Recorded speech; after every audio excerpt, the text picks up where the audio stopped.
Hey,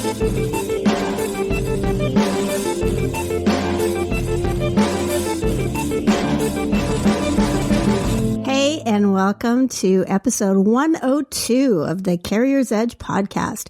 I'm Jane Jazraoui, co-founder of Carrier's Edge, and with me as always, Mark Morrell, other co-founder of Carrier's Edge. Cool beans. I cued you in a little bit badly that time. I did this wonderful conducting moment to bring you to where the intro music stopped, and you were so responsive. You started immediately, but you could have sat for a bit. So just so everybody who isn't in this room with us, I can't hear the intro music, but Mark can because I don't have any headphones on. And so he's doing this big conductor thing for me. That I did badly. And what the hell, music major? Music education well, I think major? Normally I do that, and then you take a breath and then start. But today you were so eager to get started, you just went right into it. Yeah, sorry about that. I was just being... That's fine. You can't go by... Well, I know what would happen if you got on my case about not coming in. I would just tell you that I can't hear. Yeah, that's fine. We have so much to go through. Mm-hmm. So many exciting things that have happened that we were just dying to get to it. There is something to be said for us doing this on video because you doing your little high school band intro would have been kind of fun. Well, I'm looking at you right now and thinking about the video. Jane is not dressed for video right now. I am not because I just washed my hair. So it's this is the behind the scenes look. The behind the scenes look.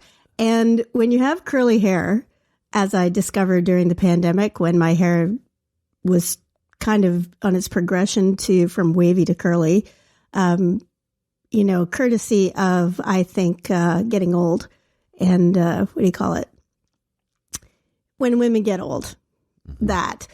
So my hair got really curly and I didn't know how to do anything with it. So you're not supposed to brush it and you're supposed to basically either put it in a terry cloth towel, like a t-shirt towel to dry it, or just let it go by itself. And so I don't want wet hair all over me. So I have it in a t-shirt towel as per the instructions on YouTube. So if anybody who has curly hair wants to know, look up t-shirt towel on YouTube for curly hair. Okay.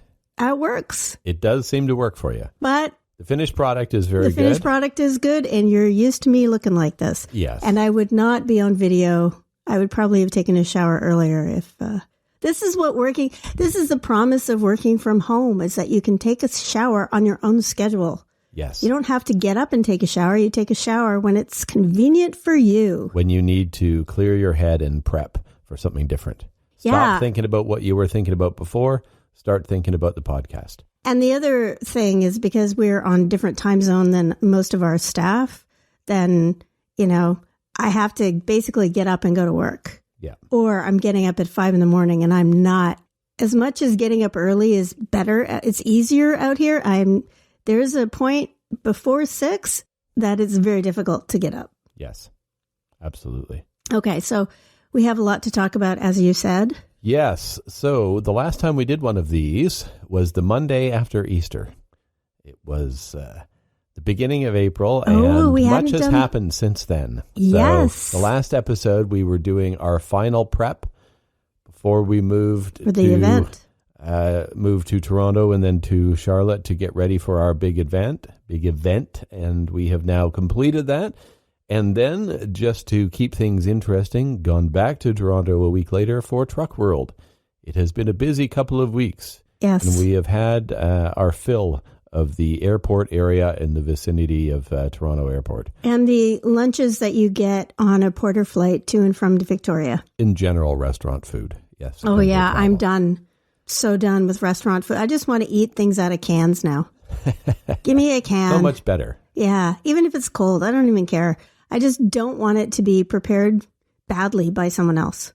Yes. Or, stuffed full of gluten. Yeah, even when it shouldn't be. I know. Like, what is it with shoving everything full of bread? Yes. Everything must have bread in it. You can't make anything without bread. Well, going back to the main thing that happened for us in the 3 weeks since our last episode, our event. It has happened. It started. It ended. People and we left. were present for it. We were present for it. So and I think I'm it went well. I think it went well, and I don't know if we mentioned this very much during the last episode. Probably not, because I wouldn't want to curse it. But you did an opening keynote address of a state of the industry or state of the best fleets, which was absolutely fantastic. I thought it was an excellent bit of writing, and many people were quoting it afterwards, you had a couple of good catchphrases in there. So those are being quoted, and that's now our blog, the Best Fleets blog for April, that has got some pretty good positive attention already. So really? I think that went Excellent. well. Yeah, people like it. I mean, people were asking for it. They were looking for copies of it. They wanted to have the full speech. So it was great. Well, the two things that I kind of coined, not really meaning to, but it kind of happened. And it's hard. It's hard to write a speech. It's hard to write a keynote, where you're basically not trying to necessarily. A keynote is different than a workshop. And most of what I've done over the last 30 years are workshops, some sort of training. And this time I was actually doing a prepared speech, which has a little bit of education, has a little bit of inspiration, has a little bit of kind of summarization. And what I was trying to do is trying to make points. And when you want to make a point, having kind of having a phrase is a really good way to do it. So the first thing that I introduced was reckless. Not reckless. Ruthless reflection. Sorry. Relentless. No, ruthless. It was a ruthless reflection. Ruthless? Yeah. It's not relentless, although we could say relentless, but it was ruthless. And I was trying to say R-U-T-H. Yes. Ruthless. Ruthless. No Ruth. And I was trying to say is, what is the secret to being a best fleet? And that's what I was thinking about for, a couple months before I actually wrote it. It's like, okay, well, what is the secret? And really, the secret to being really good at anything is to look at what you've done and look at it hard and look at it without any sort of generosity and then say, okay, what did I mess up? And how am I going to not do that again? And keep doing that. And keep doing it. It's this just constant churn of, okay, that went well. But even though our Best Fleets event went well, we're looking back on it going, okay, we're not doing that next year. We're not doing this next year. And we want to get some feedback from people so we know how to mold it, because it cannot continue the same way and still be as good as it was the first time. If we just do the same thing, that's not going to be good. You need to, okay, what do we want to change? What do we want to add? That's ruthless reflection. And that's what the Best Fleets do, is they say, okay, what do we need to change? What do we need to stop? What do we need to add? And, people don't think of those words necessarily, but that's what they're doing. And that's what all of them do. They keep at it. They have no ego, and they just keep at it and going back. Yeah, you have to do it with no ego. Over and over again. Or when your ego starts going, starts whining at you, you have to tamp it down and sort of move on from that. Yeah. Ego so that was one very good catchphrase that came out of it. Ego is the worst. That is not a catchphrase, but ego, your ego is your enemy. Yeah. The other one that was so good, we are now going to make it a tagline for the program and put it front and center on our website, was... Culture is not a fixed object. That is excellent. I love that, because there's a subtlety in there that people inside the industry will know exactly what you mean, and people outside the industry won't have a clue what you're talking about. I think they would look at the words fixed object and think, something that's stationary. Right. But it's not the same. They miss the nuance. Yeah, there's a nuance for trucking for sure. And another thing that I was trying to do in that keynote is think about why I hate it when people talk about their culture, about their great culture. We have a great culture. Our culture is great. It's wonderful. You come and join us. We have a great culture. It's like the new open door policy. Yeah, they talk about it like it's a statue in the middle of their reception area. Yeah, or that if they have donuts on Friday, that's indicative of their culture. Or if they are, having, if their driver advisory board meets twice a year, that's their amazing culture. Well, no, it might be a little bit of it. And it might be something that people like or they hate, but your culture is not necessarily a good or a bad thing. And it constantly changes. Your culture, no matter how much attention you pay to it, your culture is evolving without you knowing it. Yeah, you also gave the analogy of the garden, which sort of expanded on that and was a really nice way of talking about how it's constantly developing and growing. Yep. And things will sometimes grow where you don't want them to, so you have to replant them or split them off or dig yank them them out altogether. But it was a really nice analogy that, culture as a garden would also be descriptive, but not quite as powerful. It is. Culture definitely is a garden that you have to tend to on a regular basis when you're running the business. But as far as how we describe what we do and how we describe what the best fleets are doing that make them best fleets, very much that idea that it's not a fixed object. It is something that is always in motion. Yeah, and I think that's what I think during what I was saying, people don't know. Mm-hmm. People don't know what their culture is. They don't know what culture is, period. What I know after a lot of years of experience, not only listening to the best fleets, but trying to have a good company myself, is that if you're not constantly attending to it, mm-hmm. it is going to blow up in your face. Like things that you don't want are going to happen. Yeah. And things that you don't want happen anyway. And it's just what you do and how you can respond to it. But it's constant.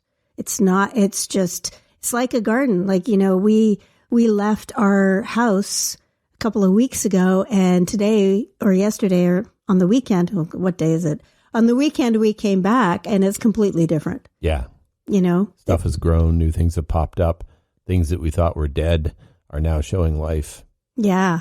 And, things that there's a catastrophe at like our big icing, like in the winter, we had a week that was 10 below, and in Victoria, that does not happen. So all of the plants that are used to it being around 0 all the time did not Celsius. like it, and basically responded with a big, I'm dead. Yeah, they're punishing us. Oh, yeah. They're not dead, but they're looking dead. They're playing dead right now because they're very miserable. So we're trying to coax them back into, come on, you're okay. You're okay. Mm-hmm. Give them some TLC. Yeah, and that is how culture develops. That is a lot like what happens in a business. So if you are interested in that, you can check out the Best Fleets newsletter. Well, it'll be in the newsletter when that comes out, but it's on the website as well. And it's a short one. It was only 10 minutes, so it's not a long read. Yeah, it's a normal blog length. But yes, that was only 10 minutes of a very busy 2 days. Oh, yes. So we had many other things that were happening that were surprises and, well, the things that were working well and things that we have learned we want to do differently. But there wasn't very many that were kind of major problems. A lot of little things that we want to do differently. But in general, it worked. I was very pleasantly surprised by the venue. I had seen pictures of it and had a sense of it, but I hadn't really got the true scale of it until we arrived there and looked at the thing, and wow, it is really something. It's impressive. I don't think that people really think about venue very hard. And what I mean by that is you can really easily default to a hotel. Yeah. It's really easy to do that. And I know that some events are really big and you kind of have to do them in a hotel because there aren't any other places that you can. Or a convention center. Yeah. You have to have a venue that's big enough for the size of the exhibit hall or the number of attendees and things like that. But when you are a smaller event and you have some options, it is really nice to get out of the hotels. Oh, yeah. I mean, I'm so tired of hotels. I don't know how people can. Well, I spend my last 30 years in and out of hotels, and it's not nice. They're dry. They're nasty. Often the decor is some version of mustard and or gray. Gray or light gray, or like if it's new, it's light gray, kind of white to cover the dirt, but make it seem like it's been painted recently. Or it's old and it's that mustard yellow. Yeah. So getting out of the hotels was nice. Doing something a bit different. The venue was really good that way. There was things to look at, and people could explore the hall and learn about all of the details of NASCAR and its history and all of the people that have really excelled there. And I thought that was really nice. That was part of why we wanted to do that, is to get our Hall of Fame next to another Hall of Fame and sort of compare them and let them feel good about what they've accomplished, but also have some fun. And that NASCAR hall, they really have some great activities there. And I have to hand it to them, and I will give credit to our team who said to me, no, we should have all of these things available. We should be pushing these things, having the attendees play with the simulators and the pit challenge and all of the racing games and all that, and it'll be something different and fun. And my thinking is, ew, that's way too much socializing, and that's gross. I don't want to do that. I just want to stand there and eat and drink. And I am not the target market. You are not. I acknowledge that I was wrong. They were right, and it was fantastic. The attendees had a great time. They had a lot of fun with the simulators and getting to know each other in different ways, which was really good, because a lot of the people that come to our event see each other not infrequently through other industry events, whether it's benchmarking groups and captives or other conferences and things. So it's not like they are eager to catch up with the other people that they haven't seen. They saw them a few weeks ago or a month ago. For me, I want to catch up with them because I don't see them that often, but they want to do something different. They want to have some way to compete with each other or play or and a driving simulator, like driving. This is driving. So, you know, how it's apt. A lot of people who are part of the best fleets used to drive or drive. Mm-hmm. And I'm not talking about drive a car or a race car, but although I didn't realize Scott Manthe actually has driven race cars. Oh, wow. Yeah. Okay. I didn't know that. He's like, oh yeah, I used to do this. I'm pretty sure he said that. Well, we're crediting him. Yeah. So if you're listening to this, Scott, sorry if I got that wrong, but I'm pretty sure he said that because it really surprised me. It's like, what haven't you done? You know, every once in a while people drop this, you know, oh yeah, I used to do this. And you're like, what? You did what? You know, lots of people say, oh yeah, I drove truck for, 15 years or something like that and then moved up. But sometimes they're like, I was a pilot. I was this. I was that. I was a teacher. It's crazy. It's like this catch-all of all of these different experiences that end up in the best fleets. And I think that changing careers is actually I think if you didn't start in trucking, I don't know if that's necessarily a bad thing if you're trying to run a trucking company, because you bring a non-trucking view to your job. Mm-hmm. Yeah. And some of that is some of that. I don't necessarily think, you don't want to have your entire trucking company without trucking experience. You don't want that. But there is something to be said for experience that comes from elsewhere. Mm-hmm. Yeah. A worldview that's a bit broader. Mm-hmm. And a bit informed by things that are working in other places that can be adapted. For sure. Yeah, that makes sense. So we had a good time. I think one of the downsides for me is really not getting a chance to talk to anybody, though. And we talked to Scott at the end of it because he hung around. He didn't have a flight to catch right at the end of it. But during both days of the event, I barely had a chance to talk to anybody because I was running around making sure everything was sorted out and making sure we were ready for the different presentations and that the staging was going to look okay and all the pieces were there. So that was very nerve-wracking since it was our first time at this venue and I had never been there before. We had these plans and I had kind of, I wouldn't say assumptions, but we had prepped it based on an understanding of what it was going to look like. But at the same time, until you get there and see it, you don't really know. You're not really sure what it's going to look like. Is the screen going to work? Is it going to look the way we want it to look? Is the decor going to work the way we want it to? Is the audio going to work? We had soundtracks for different things. We had a intro movie that had a custom soundtrack, and are people going to even be able to hear it? Is the audio going to be super quiet? Is it going to be way too loud? All of those things need to be addressed. And I didn't know what we were going to be getting in terms of AV. They said that we would have an AV tech there to work with us. but I don't know what that person is going to be like. I've had a lot of experiences with AV techs that can barely function. Can barely spell AV. That don't want to do anything. Yeah. That they look at you as a problem, and you're the person that's in between them and getting stoned. So just to be clear, the AV tech that we had at NASCAR Hall of Fame was very good. He did a great job. But what Mark is used to is when he was on the road playing bars. And sound man at the crappy bar. The quote unquote AV tech was probably some guy who also was a bartender. And they would often be dedicated, and sometimes they owned the PA system, but they were not interested in helping. Like, they didn't really care about you because there was a new band in there every week. So why be nice to you? Why help you out? So you had to learn to befriend them and just kind of gently nudge them towards doing the job that they're supposed to be doing anyway. And God forbid, ask them to do anything beyond that, because they can't be expected to do that. That's crazy. So that's what my experience, that's what I was sort of conditioning myself for. How am I going to handle this? How am I going to coax this person into doing that? What happens when they're supposed to do this, but they don't? So all of those things I was ready for, and turned out to be fine. The guy was there. He was dedicated. He was on the ball.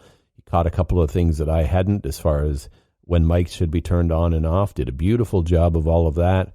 Managed the house lights really nicely. Mm-hmm. Yeah, it was fantastic. It was a dream. It was. It was really nice. And I think I know what you mean by coaxing people. Yes. Because early in my career, when I was doing stand-up training or classroom training, I did a lot of trying to get people to help me with information. And, trying to convince people or coax people into doing what I needed them to do. Because I needed them to, I used to coax you guys in tech to come in and come and talk to my classroom about tech problems with a piece of software. And, so you're always trying to think, okay, what can I give them? Mm-hmm. What can I do for them that they're going to think is really good, and they're going to want to do things for me? And you're constantly thinking of that negotiation. Yeah. Whereas if you basically, when you have a good, a venue that's good, or you're working with a company that is doing what they're supposed to do, then it's a really easy transaction. You've given them money, and they're going to give you the service that you asked for or that you paid for. And that you were so used to that not happening. Well, I think there was only one example of that, and it wasn't even that significant. So we had if anybody saw the picture, we had a bunch of plants that came in that were delivered. Oh, the hedges. And a carpet, boxwood hedges, and a red carpet that was delivered. And all of that was delivered on Monday afternoon after we finished with the sessions. So we finished our initial block of sessions. All the attendees go upstairs to the reception, and then the plants, the hedge walls arrive, and the carpet along with it. So they initially showed up to the loading dock, which, fair enough, that's where they should be going, normal place. And then the guy who was our contact said, well, there's actually an easier way to get it in there, because you're going to have to go down a level, and this stuff won't fit in the elevator. So good, we're going to have you move to a different spot. And so it turns out that if they would move from the loading dock, go out to the street, and turn left, and like about 30 feet up the street is the doors, the sort of outside doors that let you in, and it's right in the backstage area. And so all they had to do was park their truck on the sidewalk there, and they could just run it into the backstage, and it would be like no trouble at all. It'd be 30 feet. Fabulous. And they're like, great, sounds fantastic. Except that they didn't do that. For some reason, they put all of that stuff on carts, and they manually walked it all the way around, the long way around the building, and came to the front door of the venue. And they were sort of knocking to get in there, and our staff are like, why are you here? And so I found out about it and ran and said, oh, no, not there. Go around on the street, and told them whatever the name of the street was. I don't remember, but our contact at the hall said, no, go around to this street, and you sit there. So they walk from there and push it all the way around. So they've now completely circumnavigated this building on foot with these things, and they show up at the door. We have the door open waiting for them. And at this point, they're like all sweaty and exhausted because they've been pushing this stuff manually. Instead of going the other direction for 40 feet, they took the longest possible route. And then when they finally got there, like they're exhausted and have to load in these plants and carpet and stuff, and took way longer than it should have. That's the kind of crap that I'm used to when you're setting up a show. That's weird because the suppliers for both of those things apparently had done work with... Yep, but not this particular delivery crew. Oh, man. Right, doesn't it just kind of highlights what drivers have to go through? I guess, if they don't pay attention. They don't. Well, the thing is that it's kind of not their... Is it their job or isn't it their job? You know, the person who's receiving the directions may not. Yeah. And then, so we wanted a red carpet, and the idea was we wanted to have the red carpet 50 feet long. Right. Because the full width of the stage was 70 feet, and I wanted the carpet to go from one side a little past center and be kind of the end point where the fleets stand when they go out on stage. Here's the end point. You go to the end of the carpet, stop there, you'll be in the right spot. So they don't have a carpet that is 5 feet wide by 50 feet long. So what I had arranged with them is they have it as a 10-foot wide roll, and they will cut it down to size when they get there. So they gave us a carpet that was 10 feet by 50 feet, and in the instructions it said cut down to 5 by 50 on site. Basically, they bring the thing here, cut it in half lengthwise, and that's it. Except that the guy nearly cut it very wrong because he misunderstood that instruction and was going to cut a bunch of 5 by 10 chunks. I'm like, no. I don't want a whole bunch of scraps and end of the roll bits. I want one long piece. And then we're going to add a break. We're going to unroll it up there and tape it down, and that will be it. So we nearly had a problem there, but we did finally get that done. Oh, I didn't realize that. You never told me. Well, you were upstairs at the reception, or either you were practicing your parts. You were rehearsing your parts until they arrived, and then once they arrived, you couldn't rehearse with all of that disturbance happening, so you went upstairs to the reception. But that's why I got to the reception kind of late. Oh, and also discovered that there was a mix-up on the catering because the food can only be out for 90 minutes. So they put the first batch of food out at 5:30, and they were going to pull it out at 7. Well, we had said, split the food order in half, give us half at 5:30 and half at 7 so that we can keep it out for a longer period. So they didn't do that. They put all the food out at 5:30, and at 10 to 7, they're like, yeah, we're going to pull this in soon. So if you haven't eaten, you should be getting it. What are you talking about? We wanted this for the whole time. Oh, no, it can only be out for 90 minutes. Well, so that's the kind of stuff that we have to deal with for next year to make sure we fix. But because most of the time the person who's not eating is me. And me. I managed to, you and I ran up there at like 10 to 7 and made sure that we grabbed a couple of quick bites. Definitely not enough. Yeah. Even talking about it, I'm getting hungry now. Well, my memory of any time that we're doing this is that I can't eat. You never end up eating. Now, part of that is self-inflicted because I keep saying, go sit down somewhere and eat, and you don't, and you run off somewhere else and go talk to somebody. Well, when we were having lunch, Dave Nemo wanted me on the radio. Yeah. And that was one of those things that happened on site that I hadn't planned for. I had planned a segment for you and had a block aside for you to do, have some lunch and talk to a couple of people and then go on the radio after. But he said, no, come on with these people. Come on with these other segments. Yeah. And that's, that's stuff that I really can't. You can't say no to that. And it's also really hard when you're in performance mode where it's hard to get out. Yeah. You kind of actually need like 20 minutes and then you can eat. And so what was happening was I was in performance mode and it's like, okay, go eat now. And I can't. Like I physically can't eat when you're like eat. That. And if you calm down, if you take yourself out of performance mode, you decompress and then you go eat, you've then got to get back into performance mode, and that's another 20 minutes. So you need an hour, basically, to have 20 minutes of actual eating time. Yeah. So you end up not really eating much at all until the whole thing is done. So and then I just want to fall asleep. Yeah, I had a little bit, and it was late in the lunch when I finally managed to sit down and get something, and I couldn't tell you what I ate or what it tasted like. It was food that went in there, and my brain registered that box had been checked. But there was some stuff that I couldn't eat, because if you try eating the wrong thing when you're in performance mode, you just get nauseous. That's the thing. Yeah. It's like you can't, when I say I can't eat, it's because I feel really sick if I'm trying to eat. So you just kind of want, I don't know, coffee. So you have like a coffee or water or something, but then you're just endlessly running to the bathroom. That's the other thing, is you're trying not to fill yourself up with liquid so that you're, so now, basically. I have found actually on that if I am right in the proper zone, a little bit of that agitation is actually helpful when you go on a stage. It gives you that extra little bit of energy. Agitation. What, having to go to the bathroom? Yeah, a little bit. Really? Not too much. No. Only a little bit. No. Because if you're too relaxed, well, I can work with it, but it gets to be a problem at a certain point. So then it becomes distracting. But up until that point, it's actually not too much of an issue.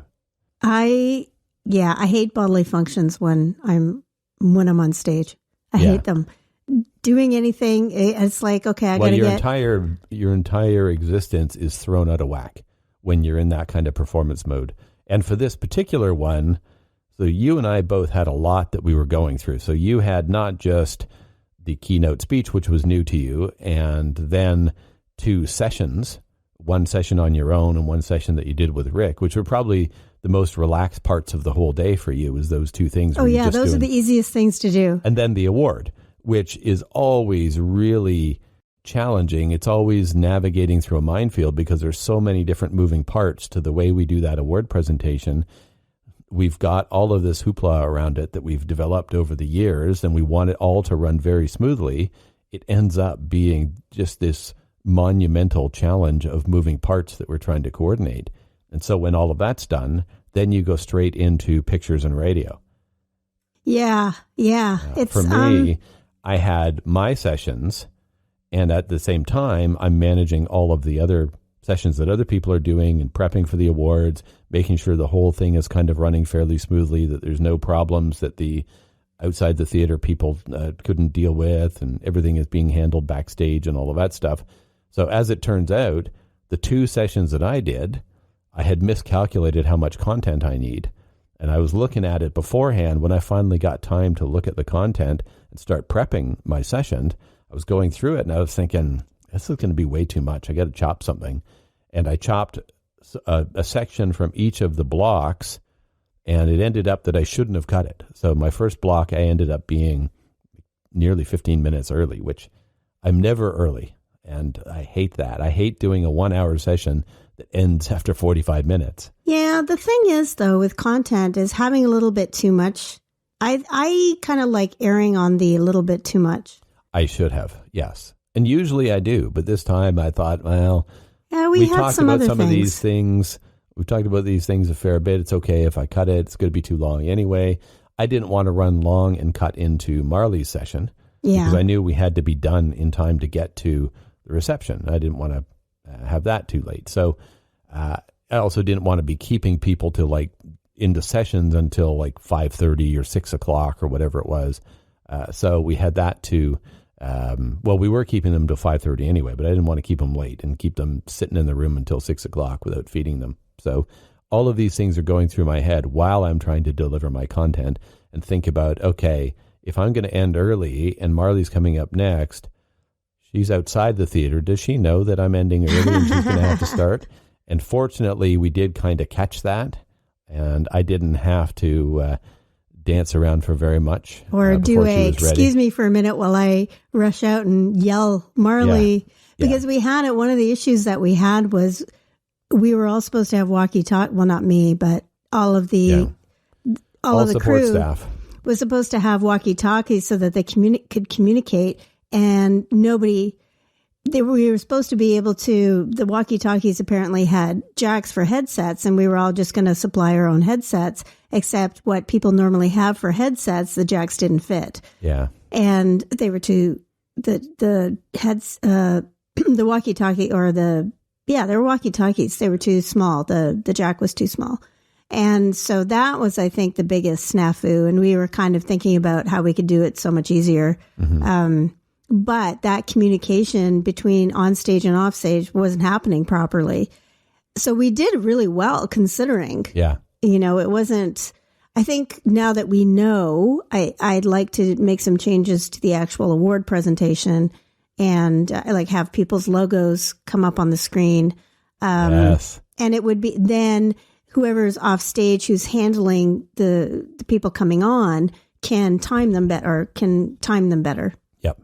Yeah, there's because a lot of those little things nobody too. could hear outside what was happening on stage, and they had the door closed. So there's all of these really, really small little details that you cannot handle them all when you have never done it before. Yeah.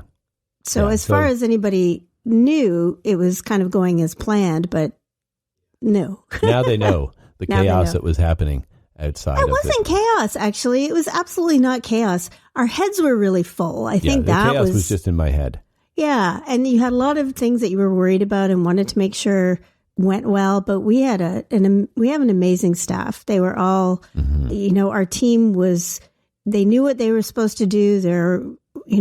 They were definitely working it. And they all were all as committed to having a really good event as we were, which was really nice. We couldn't have pulled it off without them. Yeah, so absolutely. The team did a great job. The people that we kind of had some familiar faces for this one because it's our first one, and going with, complete strangers is a little, we wanted to kind of keep it to the community. So we had Chris Henry and Marley Hall. Chris Henry, I don't even know how to, right now he works for KSM, Transport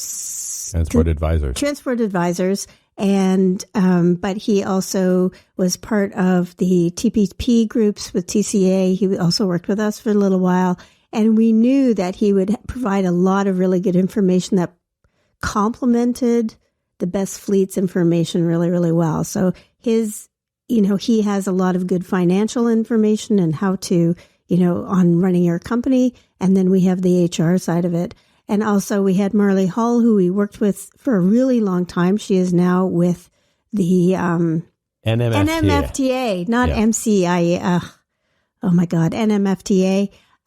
We worked with her for a really long time on the best fleets, and she did a really good session on cybersecurity. So we had that kind of familiarity. It was really nice to have. Well, we also brought in as much familiarity as we could in the other services as well. You mentioned the Dave Nemo show earlier, and having Radio Nemo on site, broadcasting live, I think added a really nice element to it. So the winners and the various members of the audience got to do sessions. The sponsors got to do a segment there. So that was really good. And we know that team pretty well, and it's one of those things that we can put together as part of the program that is fairly familiar, but we know it's going to go pretty well. We don't have to worry about it too much. We just have to make sure they have the things they need and they have the guests scheduled, and then it goes off very nicely. Similarly, we brought in a photographer that we had worked with, we worked with her at past events for 6 years or so, that she was shooting TCA conventions and got to know the Best Fleets program pretty well. So she knew how to shoot the awards and the winners and how people were going to act after. And it's funny how many of the people she knows by name, and she could talk to and comment on what they're doing and get them to pose properly and things like that. So, oh, nice. I had a good conversation with her about what she has to do with certain people to get a good shot of them. That she knows from experience. And I think that really paid off, because the pictures coming out of there are really good shots of everybody. Not only are they nicely structured, but they're good pictures of the individuals as well. Some of the pictures are not terrible. Did that link go out with the Best Fleets? Is it going out with the Best Fleets newsletter? Which link? The link to that photo album, the Flickr photo. Went on social media, I think, today. Oh, okay. It's being put out. It looks like they've done the day one, so I think they're staggering it, but those pictures are up on our Flickr, on our new Flickr page. Yes, we have a new Flickr page. Looking very good. So, and you are you're not aging badly, my dear Mr. Morrell. Well, usually I'm making some face that looks like I'm about to sneeze or I'm in the middle of a stroke or something. So, or I am doing my best impression of a hunchback or some other kind of troll. And these pictures, I'm standing up straight. Yeah, my mouth is open appropriately. My eyes are open appropriately. I look neither crazy nor asleep. These are the challenges of getting a good photo. Yeah. So they worked well. What I realized a couple of years ago, actually, is that I never smile while I'm speaking. And some people are great at that. They kind of have this smile on their face, or I don't know how you speak while you're thinking. I think you look like a crazy person when you do that. If you're smiling while you're talking, you either look like one of those over-the-top sales consultant people, or you look like a psychopath. Yeah, but the pictures come out a lot better. Yeah, the audience thinks you're nuts, though. Yeah. So I'll take the trade-off of the audience having a good experience and the picture maybe not looking like I'm smiling. I'm always, looking like I'm giving a lecture, whether I am or not. You're making an urgent point. I'm thinking about what I'm saying so hard. Yeah. But it was nice to have that big wraparound screen. Yes. It was really nice. It was a nice stage. It was nice to talk on. Well. And those the media seats were really there nice. Did a good job too. Got some good media stories coming out of it. So that was nice. Always good to have those. And that was something that I was also concerned about. Are we giving the media enough content that they're feeling like they got good value for attending there? Yeah. And they all said yes. So they thought it was really good. And of course, the high point was something that neither of us had anything to do with. And that was the webinar that was delivered live from the venue at 1:00 on Tuesday afternoon, that Rick was in the back staff room running it. And Deanna, I don't know where she was. She was kind of like the guest commentator on there. And then they had color commentary from the sidelines with Selassie running around the venue with his phone, grabbing people and putting them on camera as a live performance. I had no idea what he was doing. And I think I was at the Dave Nemo setup. And we'd finished though, and I was just talking to Dave or talking to somebody, and Selassie came running up, and I was basically like waved, and that was about it. I had no idea what they were doing, but I thought it was really good. I haven't actually watched that webinar, but I want to see it. I want to see. I would call it frenetic energy. Okay. Have you seen it? I watched bits of it. Yeah. Okay. I watched part of it. Hey, it's fun. It was fun. The audience that was there enjoyed it. They got some questions, and I did speak to somebody, talked to somebody at Truck World who was there or who attended the webinar and thought it was great and really enjoyed it. So okay. Well, for people that couldn't go to the event, I think a lot of them watched the live stream, and then they could go to the webinar afterwards and get a recap. So that worked pretty well. So if you want to go and see that webinar, where can you go and see it? It's on our website. Okay. On our website, on the resources? Yeah, under the webinar section on the website. Okay. So it's up there, and yeah, it was fun. They had a good time, and I think they did a nice job. Yeah, the Rick and Selassie show. I have now dubbed it. Yes. Hashtag Rick and Selassie. So they do a good job with that. Yes, and if you do ever see the two of them together, then they are entertaining, if nothing else. They may not be informative, but they're definitely entertaining. Yeah, they have some content. They can be informative on things, but they definitely make the time go quickly. Yes, they do. They're easy to spend time with, which is fantastic. So that was our event. And then we came back and had a weekend where we did absolutely nothing, and then had a couple of days of what technically was regular work, but was insane as well. And then we went back to Toronto for Truck World. Yes. And we can talk about that a little bit. We've talked about Truck World. Having done this podcast for several years now, we've covered many Truck Worlds. This was as good as all of the others. I think their Saturday attendance was down, but their Thursday and Friday attendance, they said, was at pre-COVID levels. So they're very happy with that.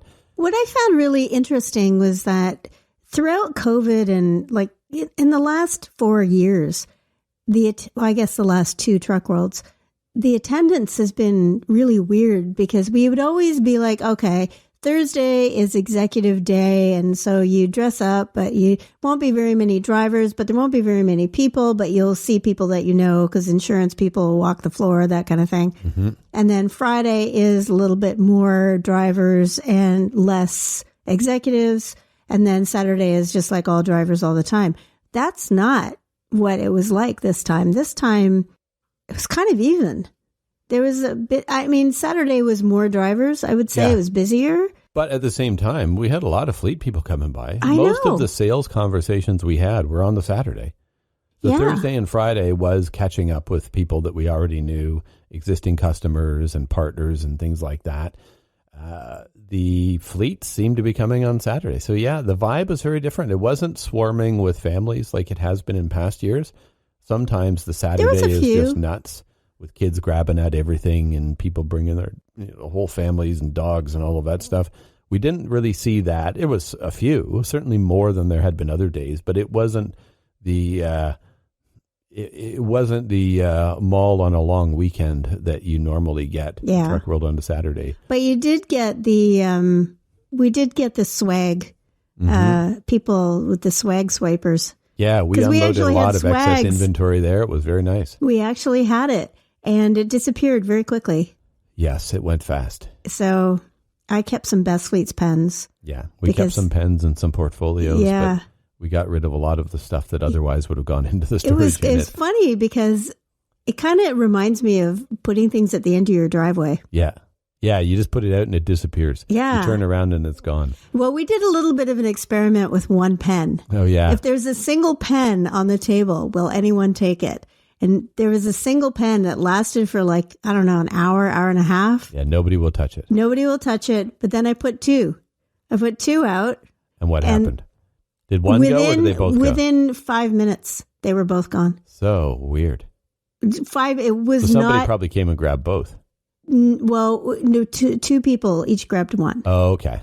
But, even though it's like sitting there you go. No one grabbed it. And I'm okay with giving things away. But what I really noticed is the giving things away and not paying attention to anything that you're selling. So there were people who did not even glance at anything except the thing that they wanted. Yeah, they are conditioned to just look at the table and see what they can grab. Yeah. And that's a little... Which is why giving out that kind of stuff as a marketing tactic or a sales tool is... It's not that effective. Yeah, it's pointless. I mean, you can do it as a service to drivers, I guess. Have some pens. But drivers are not going to come and buy a trailer from you because you gave them a pen. Yeah, they're not going to be thinking about it. Yeah. They most often end up in the hands of people that are not going to be useful for you. What I thought was, damn it, we should have had the Best Fleets website underneath the logo. Because we had the logo and it's big, so it's hard to get a pen to fit the logo because it's not a nice, thin logo. But it would be good if we're going to give them away to drivers, and I want to have the nomination. I would say that if you can't figure out how to get to bestfleetstodrivefor.com from Best Fleets to Drive For, I don't really need your nomination. Okay. If you go and type into your browser Best Fleets to Drive For, you're going to get all of our sites coming up. That's true. Now the website, that's old people stuff. Where's the hashtag? Where's the @ Those are the things that people need as much as anything. So we don't have them either. We didn't have any of it on there because there wasn't space. It would have looked way too cluttered. But can you put a QR code on a pen? Yeah, it was fine. It's a pen. It's not a... We have a symbol that's like, Prince before he, the artist formerly known as Prince, that little symbol. Yeah. Can we all have little symbols? I guess that's called language, a variety of symbols. When it's wrapped around a pen, QR code reader won't pick it up either. So. True. Yeah. So anyway, Truck World was another excellent 3 days. Went very fast. It is so weird that 8 hours each day at the show goes by so quickly and you barely have any time where you're sitting around. It was like the last half hour on Saturday where we're kind of hanging around because there wasn't many people around. And at that point you have people starting to tear down their booths and stuff. And I had the weirdest experience right after the end. Oh, and the driver came up. Was he a driver? I guess he was. Yeah, I don't know. That was never really very clear. He was one of your fans, though. Well, it was really weird because he said my name properly. Yeah. So I was standing with my back to him, and I heard my name, and it was perfectly pronounced. It was by voice you didn't recognize. Yeah, it was like Jane Jazraoui. Yeah. And I was like, I thought it was someone I knew because who else can say my name? Yep. And well, everybody who listens to the radio. Yeah. I hear you all the time on Road Dog. And he wanted to come and meet you.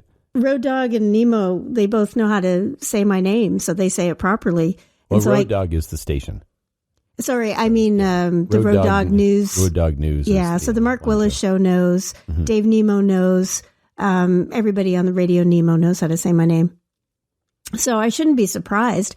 But this guy is taking pictures of me as well. While talking to you, yeah. Why is he holding up his camera taking pictures of me? And I was like, I knew he was doing it, but I didn't know what to do. I was like, okay, why are you doing that? I'm not.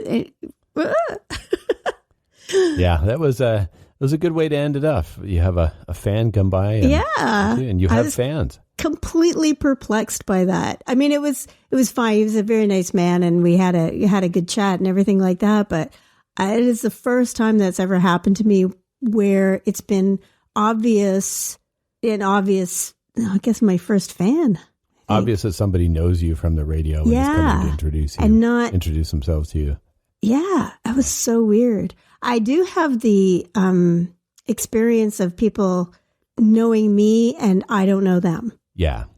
But it's much more subtle because they may not, or I may have met them once and they know me. I'm more familiar to them because they see my name more. Mm-hmm. But that's really weird too. Yeah. That is a really odd. Yeah. It does happen. It's strange, but it was a good way to end It was a nice ending. So now we are getting back to normal for a little bit. We have no shows really for a little while.